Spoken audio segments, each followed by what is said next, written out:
السلام علیکم اسٹوڈینٹس، آج ہمارا موضوع ہے قصیدہ شہر آشوب، جو مرزا محمد رفیع سودا کا لکھا ہوا قصیدہ ہے۔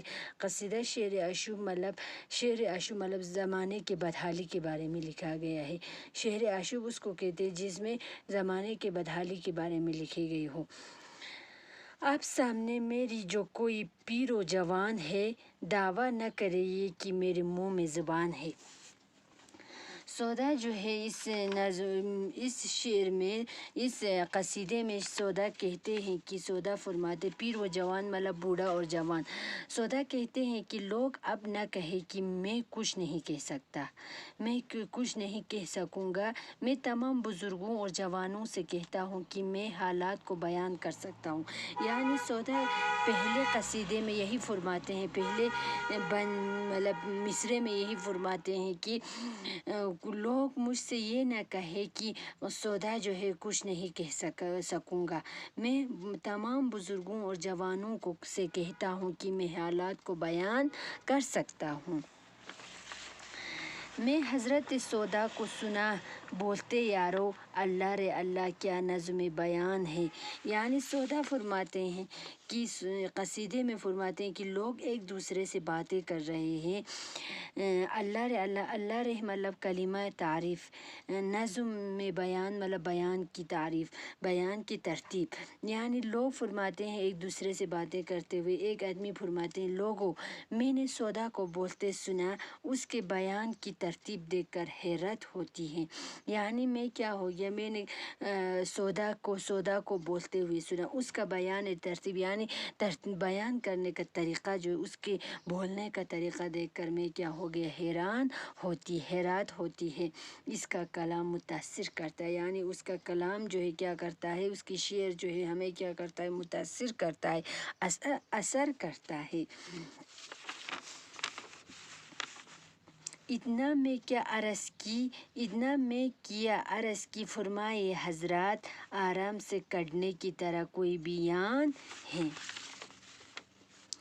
یعنی وہ آدمی، وہ انسان، وہ لوگ ایک دوسرے سے باتیں کرتے ہوئے فرماتے ہیں کہ میں نے سودا سے پوچھا کیا دنیا میں کوئی ایسا شخص ہے جس کی زندگی آرام سے گزرتی ہو؟ کیا ایسی زندگی گزارنے کا کوئی وسیلہ ہے؟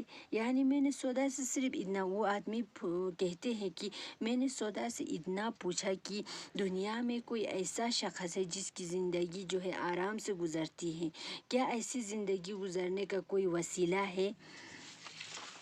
سن کر یہ کہنے لگے کہ خاموش ہی رہ جا، اس امر میں قاصر تو فرشتے کی زبان ہے۔ اب شاعر فرماتے امر مطلب بات کو کہتے ہیں، قاصر مطلب بے بس۔ سودا نے یہ سن کر سودا نے کیا کیا، جواب دیا کہ خاموش رہنا بہتر ہے، اس سوال کا جواب جو ہے فرشتے بھی نہیں دے سکتے۔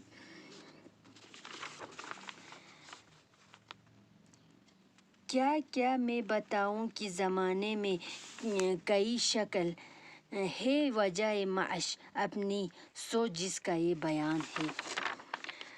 اب وجہ معاش مطلب روزی کا ذریعہ۔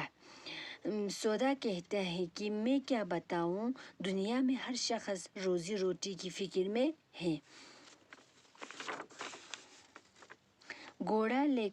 گھوڑا لے اگر نوکری کرتے کسوں کی تنخواہ کا، پھر عالم بالا پہ مکان ہے۔ عالم بالا مطلب آسمان۔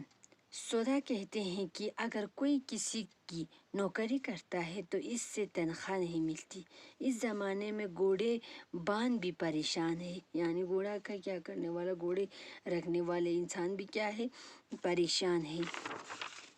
گزرے ہیں صدا یوں الف و دانا کی خاطر، شمشیر جو گھر میں تو سپر بینے کے ہاں ہے۔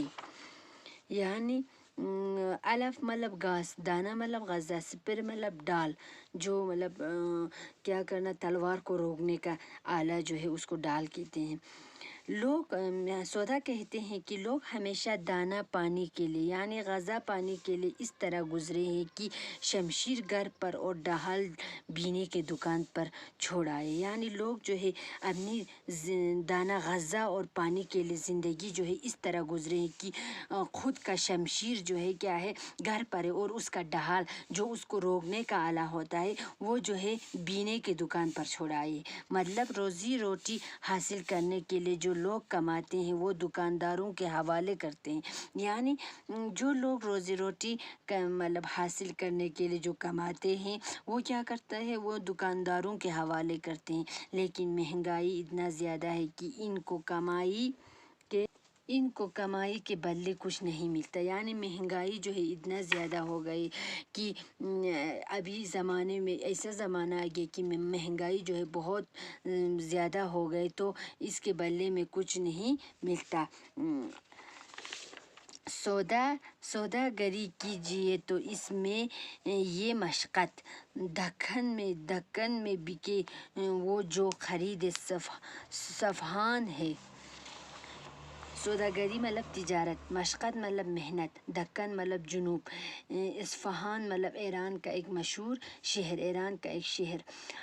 سودا کہتے ہیں کہ سوداگروں کو یعنی تجارت کرنے والوں کو کا بھی مشکلات کا سامنا ہے، یعنی ان کا بھی مشکلات کا سامنا ہے۔ ان کو ایران کے مشہور شہر اصفہان سے مال خرید کر لانا پڑتا ہے اور جنوب میں بیچنا پڑتا ہے، سخت محنت کرنی پڑتی ہے۔ شاعر جو سنے جاتے ہیں مستغنی احوال، دیکھے جو کوئی فکر و تردد تو یاں ہے، یعنی مستغنی احوال مطلب حالات سے بے نیاز، جس کو کسی چیز کی پرواہ نہ ہو اس کو کہتے ہیں مستغنی احوال۔ فکر و تردد مطلب پریشانی، یہاں مطلب یہاں۔ شاعر فرماتے ہیں کہ شاعر کا کلام لوگوں کو حالات سے بے نیاز کر دیتے، یعنی اس میں شاعر جو ہے سودا جو ہے اس زمانے کے شاعر کی طرف جو شعر لکھتے ان کی طرف اشارہ کرتے ہوئے فرماتے ہیں کہ شاعر کا کلام لوگوں کو حالات سے کیا کرتے ہیں بے نیاز کر دیتے، یعنی بے نیاز مطلب غمگین، مطلب اس کو کیا کر دیتے ہیں بے فکر کر دیتے ہیں، اس سے لوگوں کی پریشانی دور ہو جاتی ہے، یعنی اس کا کلام سن کر لوگوں کا پریشانی جو ہے دور ہو جاتے۔ مگر یہاں دلی میں حالات یہ ہے کہ شاعروں کا کلام فکر و پریشانی سے بھرا پڑا ہے، یعنی شاعر کا کلام سن کر لوگوں کا پریشانی جو ہے دور ہو جاتا ہے، مگر دہلی کا حالات یہی ہے کہ شاعروں کا کلام جو ہے فکر اور پریشانی سے بھرا پڑا ہے، یعنی شاعر جو ہے اپنے کلام میں دہلی کے حالات کے بارے میں بیان کر رہے تو اس کا کلام جو فکر اور پریشانی سے بھرا پڑا ہے، بھلا وہ خوشی اور سکون کیسے دے سکتا ہے۔ مشتاق ملاقات انہوں کا کس و ناکس، ملنا انہیں اس سے جو فلان ابن فلان ہیں۔ مشتاق مطلب خواہش مند، فلان ابن مطلب فلان مطلب خاندانی امیر، کس و ناکس مطلب خاص و عام۔ شاعر فرماتے ہیں کہ شاعر اس وقت کے شاعروں کی طرف اشارہ کرتے ہوئے فرماتے ہیں کہ ہمارے شاعر ان سے ملنا چاہتے ہیں جو خاندانی امیر ہو، امیر باپ کے امیر بیٹے سے مل کر کچھ پانے کی امید کرتے ہیں۔ حالانکہ لوگ شاعروں سے ملاقات کرنے کی شوقین ہیں، لیکن خود جو ہے شاعر جو ہے امیروں سے ملنے کی شوق رکھتے ہیں کیونکہ ان سے مل کر کچھ پانے کا امید رکھتے ہیں، لیکن عام لوگ جو ہے شاعروں سے ملاقات کرنے کی شوقین ہیں۔ گر عید کا مسجد میں پڑھے جا کے دو گانا، نیت قطع تہنیت خوان زمان ہے۔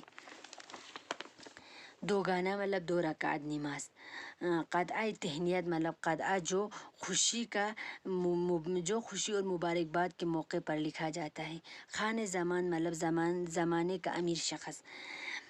اب شاعر کی طرف اشارہ، اس وقت کی شاعروں کی طرف اشارہ کرتے ہوئے فرماتے ہیں کہ ہمارے شاعر اگر مسجد میں عید کے موقع پر 2 رکعت نماز ادا کرے مگر اندر ہی اندر ان کا ارادہ کسی امیر شخص کی تعریفوں میں اشعار لکھنے کا ہوتا ہے تاکہ چاپلوسی کر کے کچھ روزی روٹی حاصل کرے، یعنی ہمارے شاعروں کا کیا ہوتا ہے، وہ لوگ مسجد میں 2 رکعت نماز پڑھنے جاتے ہیں عید کے موقع، عید کے دن، لیکن اس کے اندر ہی اندر سوچتا ہے کہ میں کسی امیر شخص کی تعریفوں میں کچھ اشعار لکھوں تاکہ کیا ہو جائے، میں کچھ روزی روٹی حاصل کر سکوں۔